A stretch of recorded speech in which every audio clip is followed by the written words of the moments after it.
Good evening, everyone. This is Nathaniel, and today I'm going to analyze the second phone call that our Lord and Savior made to his sweet little baby girl. Now, Father Shaman already covered that one pretty well, but I'm sure he won't mind. To be honest, he did an excellent job on it, and I don't have much to add. I'm just doing it because I want to do the entire string, all the phone calls. One thing I want to say, when you listen to the phone call, again, we listened to it many times. But when you listen to all the phone calls in a row, this is actually part two of the first phone call. If you remember, Kayla hung up on him. I have more to say about it in a minute. But anyway, one thing that's obvious about Lorne when he calls Kayla and he does that phone call, he has sort of a list. Like, he doesn't make a checklist because he got a D in writing. But you can tell that he already pre-planned the subject he was going to talk about is a princess. And he has like sort of a mental checklist. I need to say this, and this. For example, he has to talk about Bud. He has to ask her how was school today. He asks that all the time. That's his way of trying to bond with a kid. It's also trying to get her trust. He wants her that if there's something wrong, actually, Lorne is very special. I'm going to have more to say about that later, but he uses some strategy that are brilliant, but he doesn't know that he's using them. For example, when he asks, how was school today? Lorne doesn't give a damn about how our school day went, but he's saying that because he knows it's a good strategy to earn a kid's trust and to get a kid to like you. I care about you. But Lorne, I'm sure he doesn't even know why it works. Like, he does it just sort of an automatism, I guess. But anyway, so you have a checklist. He has to talk about a few subjects, and this is going to create a few awkward subjects in the conversation. I guess the fact that he already exposed himself naked to her, and they've been chatting about all kind of stuff already, like getting married. I guess that makes it awkward, but the way it paused, the conversation, right? What do you want to talk about to a 13-year-old girl you never met? What are you going to talk about? Like a girl that you showed yourself naked to, and you talk about all kind of depraved sexual fantasies. So that creates a few awkward moments, but Lorne has a list. Every time it gets awkward, he checks another thing on his list. So let's go. Okay, so last phone call ended up with the phone hanging up, and I still don't understand that one. Lorne talks about loaning the phone to his neighbor. So I don't think he has a cell phone. I don't think Lorne can afford a cell phone. It was quite expensive in 2007. So I'm guessing he has a wireless phone that he probably brought with him from Maine. Another reason I don't think he has a cell phone, he doesn't bring a phone to Kayla's house. He doesn't have a phone on him. So I'm guessing he has some kind of cheap wireless phone, and that's how the neighbor can borrow his phone. Not loan, he just lends them to them. Sorry, he doesn't make them pay for it. At least not that I know of. So I'm guessing that it was probably Kayla's fault. I believe that Lorne, the way he's surprised, that's not a drop call is not something he experienced a lot. I'm guessing it has something to do with Kayla, and I'm guessing they wanted to have evidence to use against him, so they wanted to make sure it was being recorded. So I'm guessing they cut it off after a minute. They listened to the phone call. Okay, the recorder is working well. That's good. Now we can do the real phone call. So I believe it's Kayla's fault that it hung up. And she's going to play it very well. Let's go.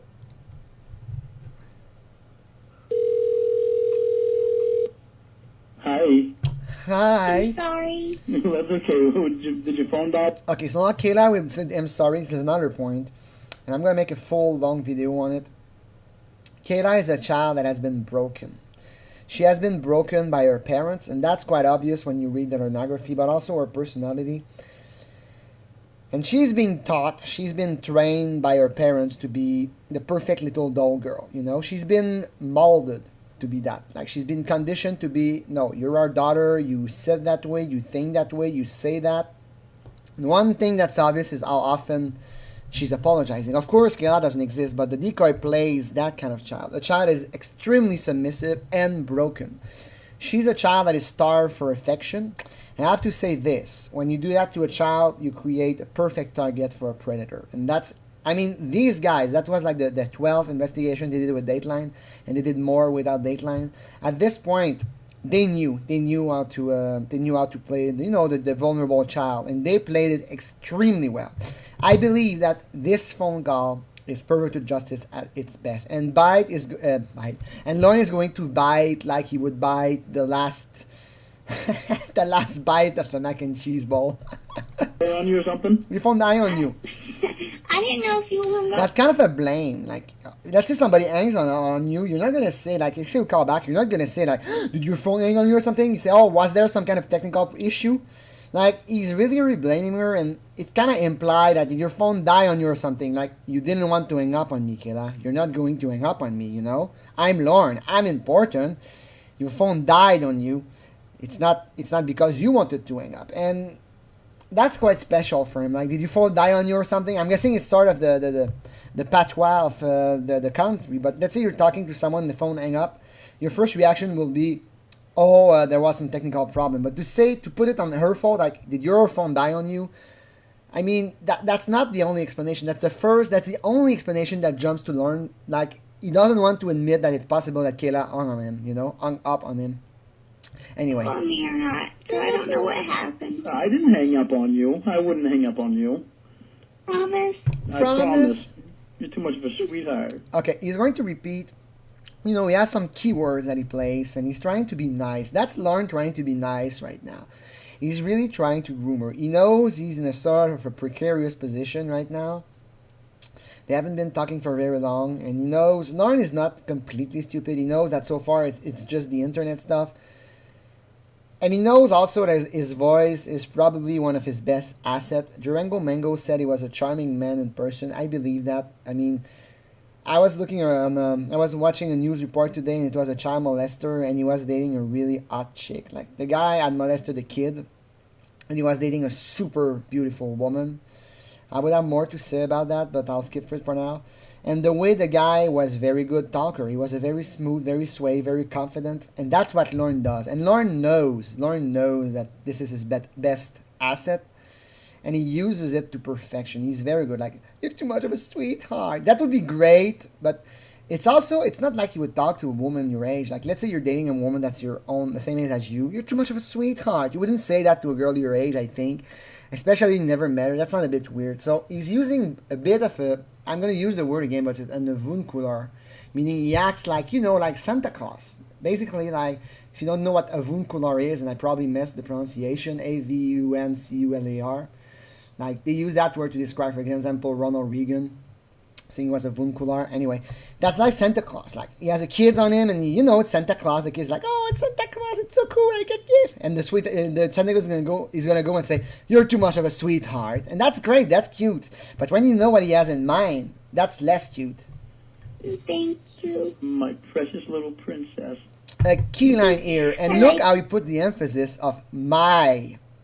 He doesn't say you're a little princess or you're a precious little princess. He says, my precious little princess, you're mine. And he says, like, with so much emphasis, like, my precious little princess. Oh my god, 30 seconds, the phone call, I'm already 8 minutes. Gotta speed that up. Okay, when you call me that. And the decoy here, you can see she's not honest. The way she says it, she does her best to appear like, I'm sure she's practicing, like, to smile. Like, I have a big smile. I like it when you call me that. But you can see, like, she's like, I like it when you call me that. It sounds a bit forced. Like, of course, she's probably super nervous. Like, oh my god, the Sherry Twist has been talking with him for a week. I don't want to mess that up. You know, I have to be good. But now, I like it when you call me that. You can feel that it's a bit forced, but she's going to get better. Like, she's great already, but she'll get better. I like calling you. Oh, like calling you that. I like calling you my little baby girl. My little baby girl. You're my little baby girl. How sweet you sent me. And then, obviously, that's the first. Okay, Lorne has a list. But if Kayla was a real child, the child would not have a list. You know, when a child talks on the phone, they don't pre-plan what they're going to talk about. But that's a decoy. And that's actually Southern or Frauded talking, and she has a list. Because, you know, she has to talk for a certain amount of time. She can't just, like, talk 2 minutes and hang up. She wants to, you know, she wants to make him commit to the cause. She wants to show that she's real. If she talked like a minute, the guy's going to be like, wow, she barely talked to me a minute. So she prepared a list of things to say. And the fact that she says that right now, I like the porn you sent me. I can feel that she's really uncomfortable by being called like my precious baby girl. And she's probably like, okay, let make that stuff. That fucking pedo is calling me his precious little baby girl. Whack. I like the porn you sent me. Good. I'm glad you did. You know how long it took me to write that one? And that's the... How long? That's the funniest line ever. You know how long it took me to write that one? I don't know. Shannon did it better than me. A couple days. About 15 minutes. And Lorne is trying to like show value. That's so immature. That shows he has no like. He has such a weak self-image. He wants to show her like. In his mind, Lorne says, I wrote a poem in 15 minutes. That's good, you know? I'm a genius at redacting poem. I can write an entire poem in 15 minutes. Wow. Wow, kind of God, I'm so good at this. But the way it really comes out is, dude, you rush that thing up. Even without reading the poem, you know the poem gonna suck. And it does suck. You are so innocent and pure. If anything is wrong with me, then you are the cure. I'm more surprised that it took him a whole 15 minutes to write a poem. And then he says something even funnier. That's good or bad? That's so bad. That's actually good. Usually it doesn't take me that long to write a poem. I do. Usually I can write a poem in 5 minutes. He said at one point, like, you're the only girl I'll write a poem to. Except for my mom. I'll write her a poem from time to time.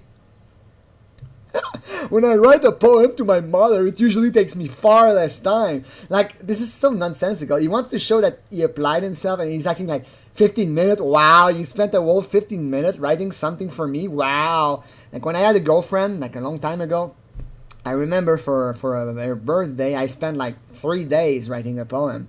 And it was an okay poem, but I wouldn't say it. I'd say, hello, sweetie, happy anniversary. This is your poem. I spent 15 minutes to write it, but I usually write it faster. I put some extra effort in it. You fucking idiot, moron. So how was school today? And that's the first topic on the It list. was okay, I guess. It was a Friday. So thank God, huh? This is so cliche. Lorne is delving into, he's a really sweeping cliche. Like, Lorne has such a simple mind. He's not a very elaborate and his mind is not very intricate.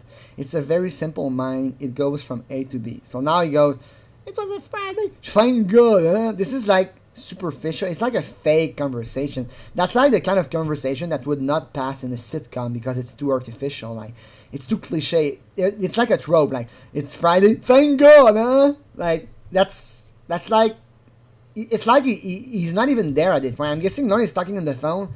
He's just answering automatically to what she has to say. He doesn't really commit to the call. I was saying thank God. I was saying thank God too. You said you sell tickets, right? Next point on the list. Talk about his What job. do you sell tickets to? Well, it's actually to a benefit concert. And it sounds well when he says that. I sell tickets to a benefit concert. But when you read the Lornography, he says, I have a machine in front of me that dials a random number and I have to sell tickets to the people. And I'm not making that up. This is what it is. Like, I thought this was illegal, but Lorne, the line between legal and illegal for Lorne is not that clear, I guess. But he's basically a spammer, and that's really the kind of job you would expect Lorne to have.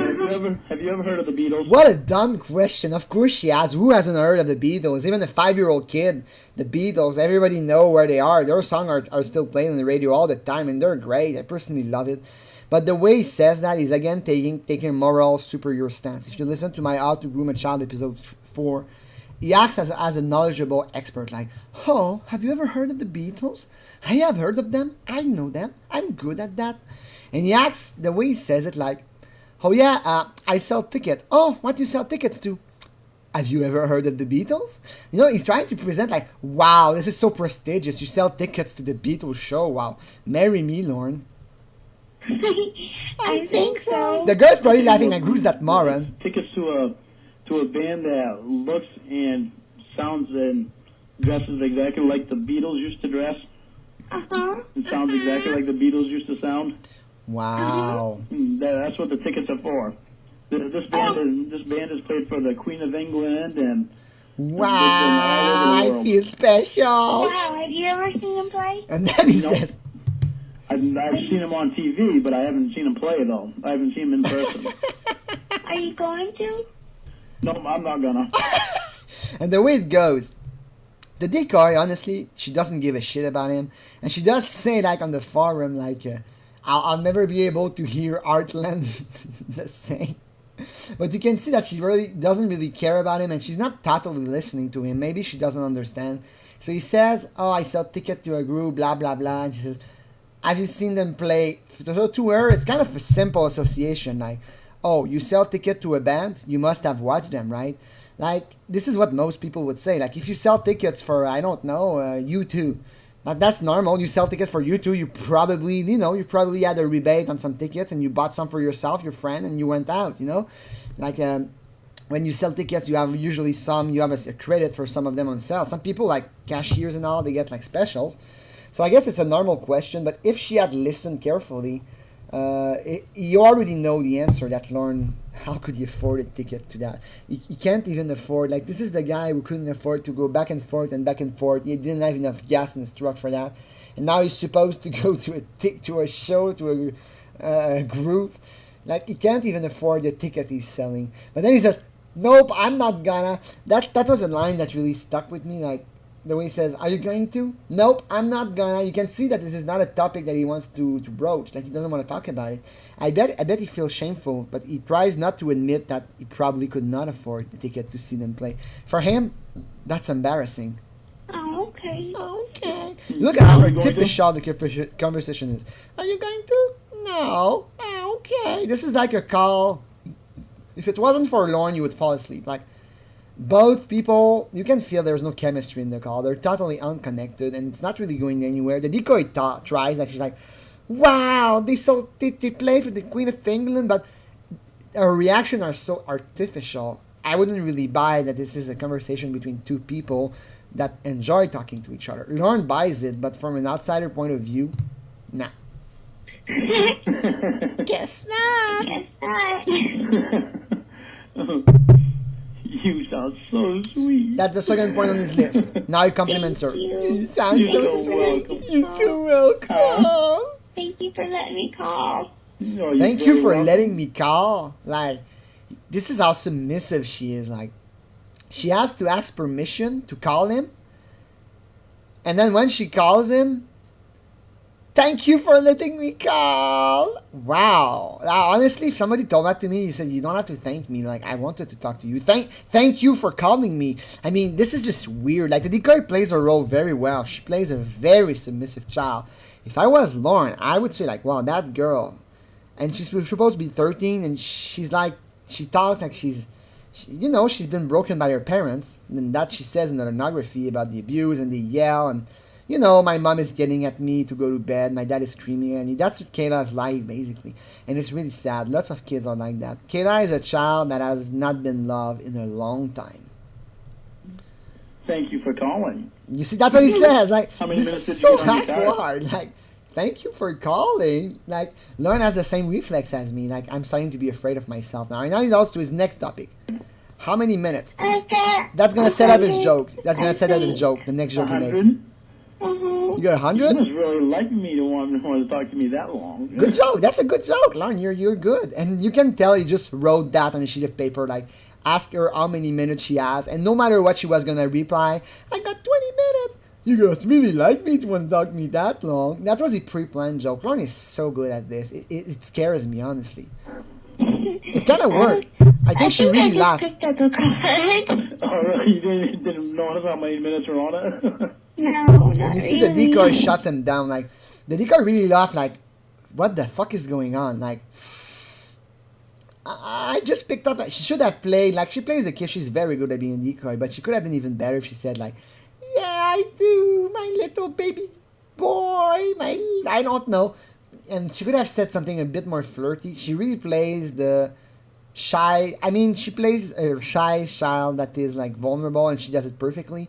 That line, I would give it an 8 on 10. She could have played like, I just wanted to make sure we would talk long enough. That would have been even better. And that's what Lorne wanted. But she shut him down like, I just picked up a card.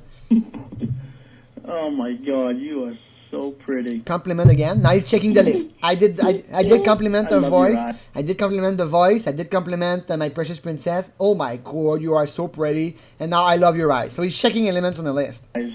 This is like somebody grocery shopping. Thank you. And the guy is like, You're welcome. you're welcome. Are you nervous now? Huh? Are you nervous about talking to me now? Are you nervous now? Not And he asks like I that. was when I first called. In the first call, yeah, in the first call she was a little bit more nervous. And maybe she hung up because, you know, she was about to betray herself. I don't know. I think they really wanted to test the audio if it worked well. They listened to the first recording. Oh, it worked well, call him again.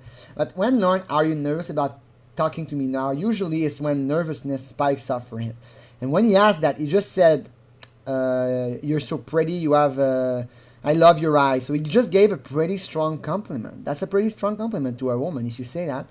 And saying that, Lorne, as I said, is not capable of giving a true compliment to somebody. And now he did. You've got pretty eyes. And that makes him so nervous, like his insecurity resurface.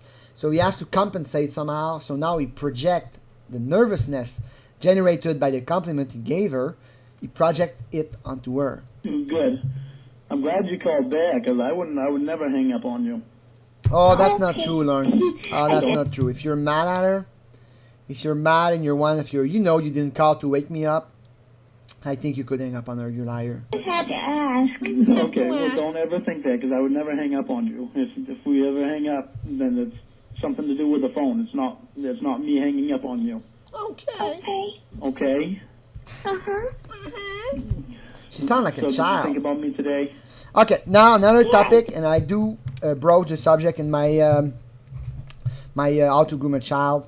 Lorne used some NLP topics. Now he's talking, did you think about me today? This is so weird. Like, I think this is how he thinks a woman falls in love with you. She has to think about you like, Lorne has kind of a depraved romantic view of relationship. The ways he sees a relationship between a man and a woman, it's basically like rose water. I don't know if you understand the expression, but it's basically like Kayla is immersed in her thought, and she thought about her savior, the knight with the cap, Lorne. That's how Lorne believes that human love relationship develop. Like, she thinks about him and, oh, we thought about each other at the same time. Oh, this is so romantic. He has a very skewed vision of romance. Lorne is not, because honestly, how do you fall in love with someone? It's a complicated process. It certainly involves being in person. It's mostly about how your flaws are going to adjust together. So, for example, some woman could never love a guy that's very messy. And some guy could never love a woman that's doesn't have a good relationship with her parents, for example. That's giving you an idea, but that's how it is. So you have to look at the flaws of each individual and to see if they match. And it's kind of obvious that Lorne, he wouldn't match with a lot of women, you know. Lorne has many flaws. For example, he's a pedophile and all that. But also in his lifestyle, he's kind of lazy, he's corrupt, he's a scammer, he's a piece of shit and all that.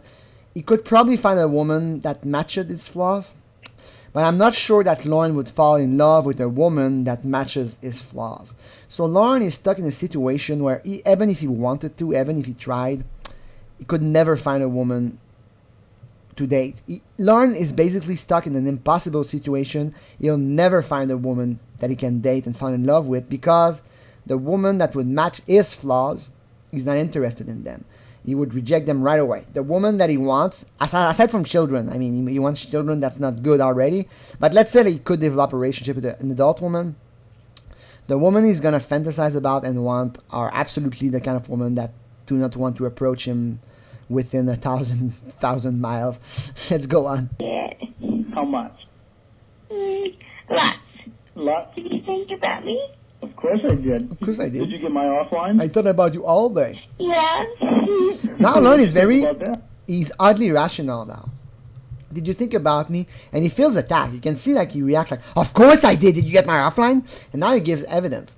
There's a proof that I dreamt about you because I sent you offline. And we're going to try to find the offline.